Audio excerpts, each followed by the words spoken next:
નમસ્કાર મિત્રો, મારું નામ વીરુભાઈ આહિર. આજે એક ગંભીર મુદ્દા ઉપર વાત કરવી છે, જે છે દારૂ. દેવભૂમિ દ્વારકાના એક એક ગામની અંદર તમે સાંજે 5 વાગે ઉભા હો કે સાંજે સવારે 10 વાગે ઉભા હો, તો ત્યાં દારૂ વેચવા વાળા આવી જ જાય. ને આ લોકોને તમે એમ કહો કે દારૂ ન વેચો, પોલીસને તમને બીક છે, તો નિખાલસ સ્વભાવથી એક સવાલ કહી દે છે કે અમે લાખ રૂપિયા મહિને હપ્તા ભરીએ છીએ. આ ગંભીર બાબત છે. પોલીસ મિત્રોને હું ખૂબ માન આપું છું, ખૂબ સન્માનની દ્રષ્ટિએ જોઉં છું, પણ પોલીસ મિત્રોને મારી અપીલ છે કે તમે કડક બનો અને આ દારૂ બંધ કરાવો. આ દારૂને કારણે કેટલાઓના ઘર બરબાદ થઈ રહ્યા છે.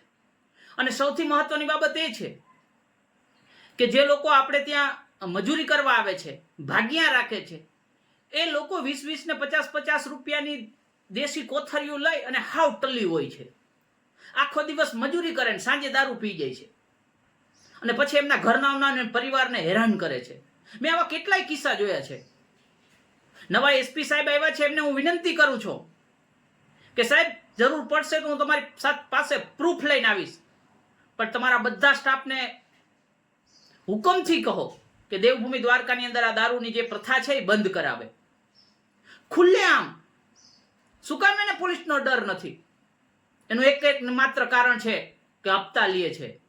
બધા મિત્રો એવા નથી, પણ જે મિત્રો લે છે એમને કહું છું, અને મારી પાસે પ્રૂફ સહિત છે કે ક્યાં ક્યાં દારૂ વેચે ને કેવી રીતે દારૂ વેચે છે. અને જો તમારે પકડવા જ હોય ને તો મને કહેજો, હું તમને લોકેશન આપીશ.